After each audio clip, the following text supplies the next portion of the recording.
네, 귀한 찬양 감사합니다.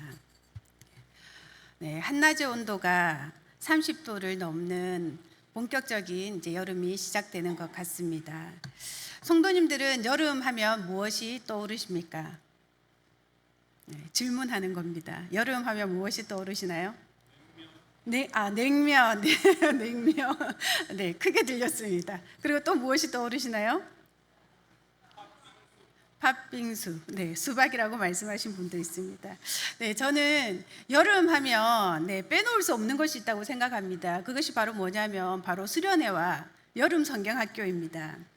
네, 2박 3일 혹은 3박 4일 동안 교회에 모여서 하루 종일 친구들과 예배하고 찬양하고 또 게임도 하면서, 그리고 제가 어렸을 때는, 요즘에는 이런 광경을 잘 보지 못하는데, 선생님들과 함께 탈을 쓰고 나가서 골목골목 누비면서 친구들을 끌어모아가지고 전도해서 교회 안에 들어와가지고 함께 예배를 했었던 여름 성경학교가 있습니다.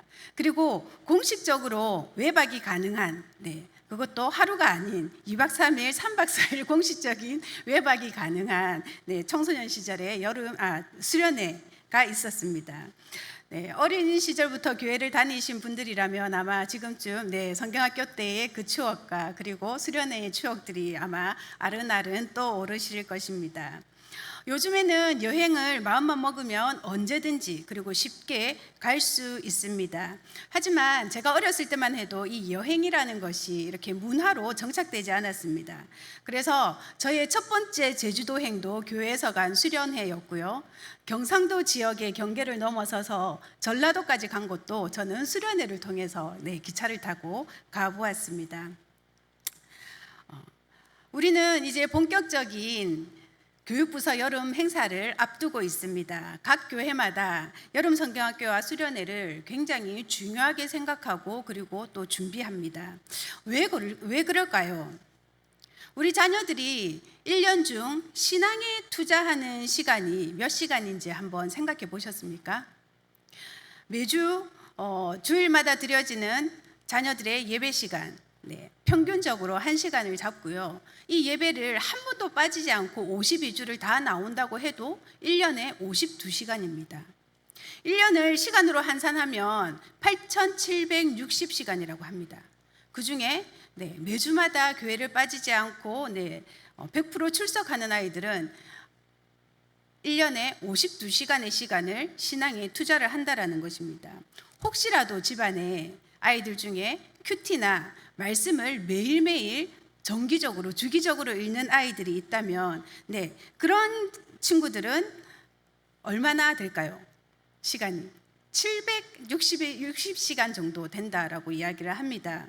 그런데 우리가 진행하는 이 여름 성경학교, 또 특별히 청소년부의 여름 수련회 같은 경우는 예배와 성경 공부, 기도회 이런 모든 프로그램들을 집중적으로 하고 잠자는 시간 빼고 이렇게 훈련하는 시간이 몇 시간이냐면 이 3박 4일에 2박 3일, 3박 4일의 시간 동안 최소한 22시간의 시간을 아이들에게 집중적으로 신앙을 훈련시키는 그런 시간입니다. 2박 3일 동안 이루어지는 이 여름 사역의 시간이 우리 자녀들이 1년 내내 결석하지 않고 52주 동안 예배를 드리는 전체 예배 시간의 반을 차지한다라는 것이죠. 자, 평소 주일 예배의 반년치에 해당하는 은혜와 영적인 에너지를 단 며칠 만에 압축해서 한꺼번에 쏟아붓는 영적 골든타임이 바로 이 여름 사역에 있는 것입니다. 그래서 5월 초가 되면 우리 총회에서는 여름 성경학교 지도자 강습회를 시작으로 각 노회마다 교사 강습회를 시작하고, 또 영주노회에서도 6월 초에 교사 강습회가 있었습니다. 그리고 강습회를 다녀온 우리 선생님들이, 교사들이 성경학교를 준비하느라 벌써부터 조금씩 분주하게 움직이고 있습니다. 매년 맞이하는 여름 행사지만 해가 거듭할수록 우리가 마주하는 현실은, 영적인 현실은 결코 가볍지 않습니다. 느헤미야는 1장에서 예루살렘 성은 무너지고 성문들은 불탔다라는 말을 듣고 슬퍼합니다. 고대 세계에서 성벽과 성문은 외부의 침략, 적군, 그리고 들짐승으로부터 주민들의 생명과 재산을 보호하는 최소한의 안전장치였습니다. 성벽이 허물어졌다는 것은 대적들이 언제든지 마음대로 드나들며 약탈할 수 있는 무방비 상태에 놓여 있다라는 뜻입니다. 성문이 불탔다는 것은 출입을 통제하고 도시의 치안을 유지할 통로가 사라졌음을 의미합니다. 이로 인해서 예루살렘 안에 남아있는 유다 백성들은 끊임없이 이방 민족들의 위협 속에서 큰 환난을 만나고 능욕을 받는 처참한 삶을 살고 있었던 것입니다. 오늘날 우리 자녀들이 살아가는 세상은 마치 성벽이 모두 무너진 예루살렘과 같습니다. 세속주의의 거센 바람, 그리고 미디어와 스마트폰 등을 통해서 들어오는 여과 없이 밀려오는 음란하고 폭력적인 문화들, 그리고 절대적인 진리는 없다고 속이는 포스트 모더니즘의 가치관이 우리 아이들의 정신과 영혼을 사정없이 뒤흔들고 있습니다. 신앙의 보호막이 송두리째 무너져 내린 세상에서 우리 자녀들은 영적 무방비 상태로 노출되어 있는 것입니다. 오늘 느헤미야가 어떻게 그 무너진 성벽을 재건했는지, 그리고 성벽을 쌓은 후 그 안에서 어떤 영적인 부흥을 일으켰는지를 한번 살펴보려고 합니다.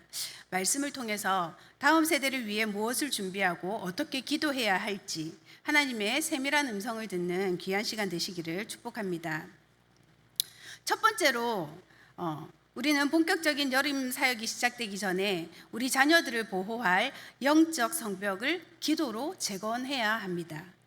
느헤미야가 무너진 성벽 소식을 들었을 때 그가 가장 먼저 한 행동이 무엇이었습니까?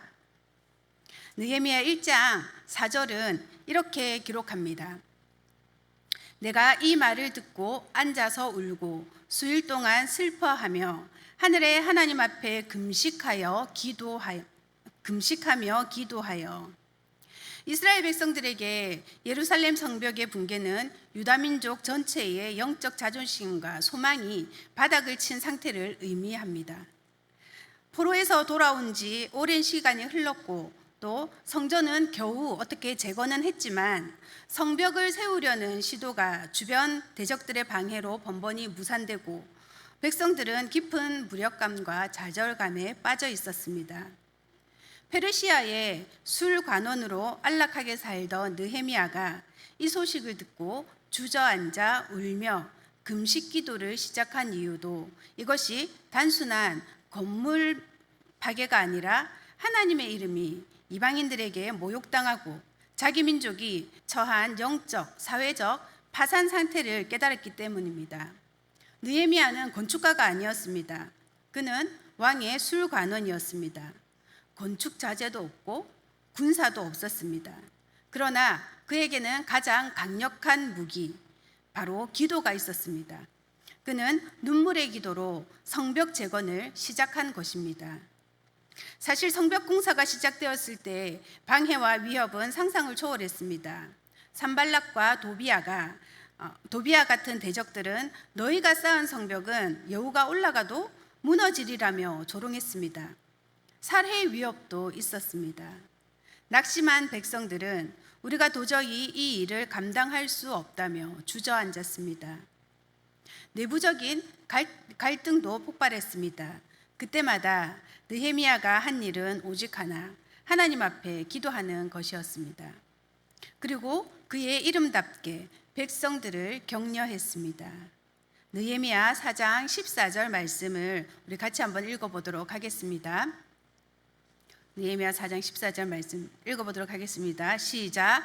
내가 돌아본 후에 일어나서 귀족들과 민장들과 남은 백성들에게 말하기를 너희는 그들을 두려워하지 말고 지극히 크시고 두려우신 주를 기억하고 너희 형제와 자녀와 아내와 집을 위하여 싸우라 하였느니라.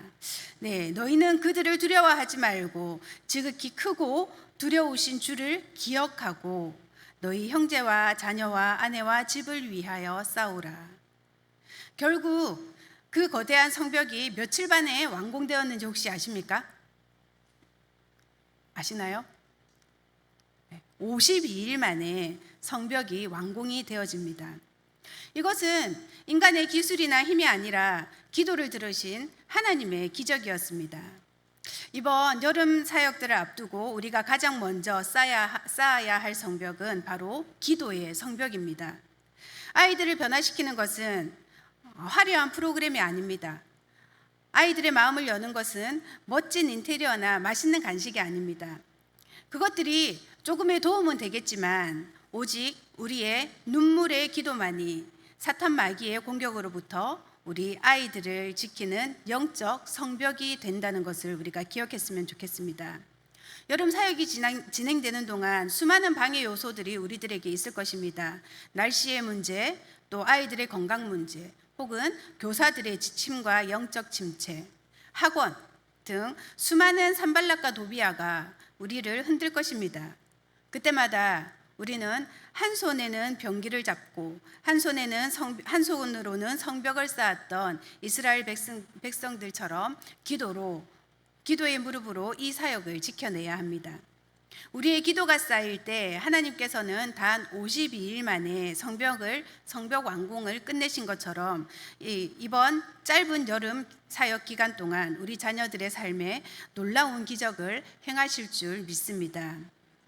두 번째로 기도로 성벽을 재건했다면 이제 그 안전한 성벽 안에서 우리 자녀들에게 하나님의 말씀을 철저하게 가르쳐야 합니다.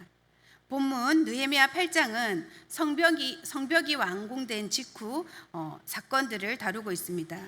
본문 2절과 3절을 보시면 일곱째 달 초하루에 제사장 에스라가 율법책을 가지고 회중 앞 곧 남자나 여자나 알아들을 만한 모든 사람 앞에 이르러 수문 앞 광장에서 새벽부터 정오까지 읽음에 백성이 그 율법책에 귀를 기울였는데 라고 기록하고 있습니다.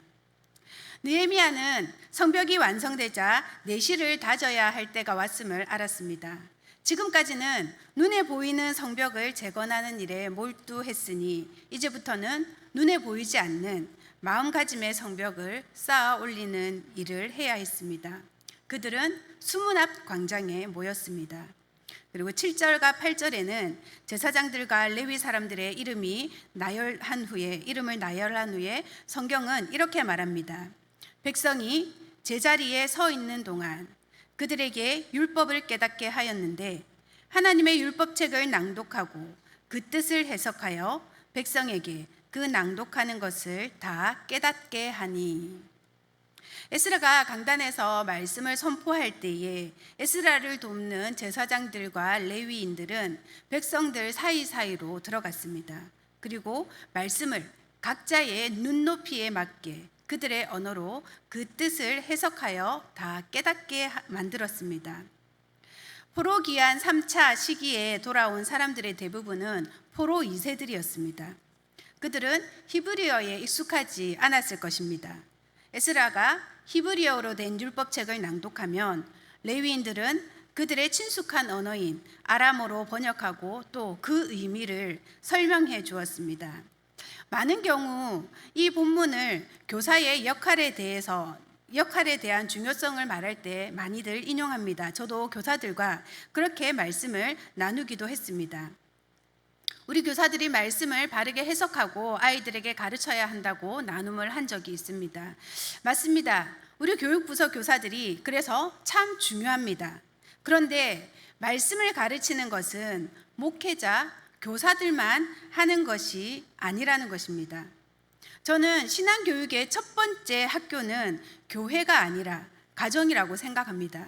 그래서 느헤미야 8장 7절 8절의 역할은 우리 교회학교 교사들뿐만 아니라 우리 부모님들 그리고 여기 앉아 계신 우리 조부모님들이 해주셔야 한다라고 저는 생각합니다. 부모님이 그리고 조부모님이 먼저 말씀을 읽는 모습을 보여주시고 또 말씀을 통해 깨달은 것을 자녀들과 나누어 주셔서 우리 아이들이 하나님의 말씀을 깨닫게 만들어야 합니다. 세상은 우리 아이들에게 이렇게 이야기합니다. 너희가 세상의 중심이다. 너의 정욕대로 살아라. 돈이 최고다. 라고 가르칩니다. 그러나 우리는 이 여름 기도로 쌓은 안전한 성벽 안에서 진짜 진리를 가르쳐야 합니다. 너는 하나님의 거룩한 자녀다. 너를 향한 하나님의 놀라운 계획이 있다. 죄의 길에서 돌이켜라. 이 생명의 말씀을 우리는 외쳐야 합니다. 우리 자녀들이 세상의 가치관에 함몰되지 않고 바른 신앙 안에서 자라나려면 하나님의 말씀이 그들의 심령 골수에 박혀야 합니다. 레위인들이 백성들 곁에서 친절하게 뜻을 풀어주었던 것처럼 이번 여름 우리 아이들의 영적 멘토가 되어 하나님의 말씀을 가르치는 일에 목숨을 거는 우리 부모님들, 그리고 우리 모든 교회 학교 교사들이 되기를 간절히 바랍니다. 세 번째로, 말씀이 올바르게 선포되고 깨달아질 때에 우리 자녀들의 삶에는 진정한 회개와 거룩한 기쁨이 일어납니다. 백성들이 하나님의 말씀을 깨닫게 되자 두 가지 즉각적인 반응이 일어났습니다. 첫 번째는 통회하는 회개였습니다. 본문 9절 상반절 말씀을 보면 백성이 율법의 말씀을 듣고 다 우는지라. 말씀이라는 거울 앞에 자신들의 삶을 비추어 보니 자신들이 얼마나 큰 죄인이었는지, 그리고 우리 조상들과 우리가 왜 이토록 처참하게 무너졌었는지를 깨달아지게 된 것입니다. 이번 여름 사역들 가운데 우리 자녀들에게 이 눈물의 은혜가 있기를 기도합니다. 제가 아는 한 아이가 있는데 지금은 그 아이가 고등학생이 되었습니다. 고등학교 1학년이 되었는데 이 아이가 여름 성경학교에 참석하여서 저녁에 집회를 하는 프로그램 가운데에 이제 회개의 기도문을 적어내는 그런 프로그램이 있었습니다. 거기에 그 종이에, 그 아이가 적어낸 종이에 이렇게 적혀 있었습니다.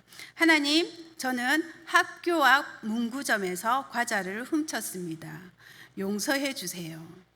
네, 그런데 이 아이의 이 기도문은 자기가 이렇게 기도문에 적지 않으면 완전 범죄로 끝날 수 있었습니다. 그런데 성경학교에서 은혜를 받다 보니 자기가 그동안 잊고 있었던 죄를 깨닫게 된 것입니다. 그 아이는 누구에게도 말하지 못했던 자기만 알고 있는 죄를 솔직하게 고백하여 적어낸 것입니다. 올여름 우리 동산교회의 믿음의 자녀들이 말씀에 자신을 비추어 보고 진정한 회개의 역사가 일어나기를 소망합니다. 그리고 두 번째는 여호와를 기뻐하는 힘이 있었습니다. 눈물로 가득 찬 광장을 향해 느헤미야와 에스라는 선포합니다. 9절 하반절과 10절 말씀인데요. 오늘은 너희 하나님 여호와의 성일이니 슬퍼하지 말며 울지 말라 하고, 또 근심하지 말라, 여호와로 인하여 기뻐하는 것이 너희의 힘이니라. 참된 회개 뒤에는 세상이 줄 수 없는 하늘의 기쁨이 찾아옵니다. 죄사함의 은혜를 깨달은 자만이 누리는 구원의 감격이 있습니다. 그래서 12절에 보면 모든 백성이 곧 가서 먹고 마시며 나누어 주고 크게 즐거워하니 라고 성경은 증언합니다. 왜 그렇습니까? 이는 그들이 그 읽어 들은 말씀을 밝히 알미라. 말씀을 깨달았기 때문에 진짜 기쁨이 임한 것입니다. 우리 자녀들이 수련회를 마치고 집에 돌아갈 때에 세상이 주는 말초적이고 일시적인 그런 즐거움이 아니라 예수님 때문에 너무 행복합니다. 내 안에 성령님이 계셔서 너무 기쁩니다 라고 고백하며 여호와를 기뻐하는 영적인 힘을 얻어 세상으로 나아가는 기적이 일어나기를 소망합니다. 사랑하는 성도 여러분, 여름 사역은 단순히 매년 돌아오는 교회 행사가 아닙니다. 무너져가는 다음 세대의 영적 성벽을 다시 쌓아 올리는 거룩한 전쟁입니다. 우리가 무릎으로 기도의 성벽을 쌓지 않으면 우리 자녀들은 세상의 공격에 힘없이 무너질 수밖에 없습니다. 우리가 기도로 성벽을 단단히 재건하고 그 안에서 우리 자녀들에게 눈물로 말씀을 가르칠 때에 우리 자녀들은 세상의 어떤 유혹 앞에서도 흔들리지 않는 믿음으로 온전히 하나님을 의지하며 진리의 길을 따르는 다윗과 같고 요셉과 같은 믿음의 거인들로 자라나게 될 것입니다. 이번 여름 사역이 진행되는 각 부서의 예배실이 그리고 수련회가 진행되는 그 장소가 바로 하나님의 말씀이 깨달아지고 눈물이 터지는 수문 앞 광장이 되기를 소망합니다. 기도하도록 하겠습니다. 하나님 아버지, 무너진 예루살렘 성벽을 바라보며 눈물로 기도했던 느헤미야의 심령을 우리에게 허락하여 주시옵소서. 거센 세속 문화 속에 무방비로 노출된 우리 자녀들을 불쌍히 여겨 주옵소서. 이번 여름 사역을 준비하며 우리가 먼저 기도의 무릎으로 영적 성벽을 재건하게 하옵소서. 주님께서 기도로 쌓아주신 안전한 성벽 안에서 우리 말씀을 가르칠 때에 우리 자녀들의 심령에 깨달음의 은혜가 있게 하여 주옵소서. 죄를 자복하며 회개의 눈물이 터지게 하시고 세상이 줄 수 없는 여호와를 기뻐하는 영적인 힘과 구원의 기쁨이 충만하게 하여 주시옵소서. 사역을 준비하는 모든 교사들에게 지치지 않는 영육간의 강건함을 더하여 주시고 온 교회가 한 마음으로 기도의 성벽을 쌓게 하여 주시옵소서. 우리를 사랑하시는 예수님의 이름으로 간절히 기도드립니다. 아멘.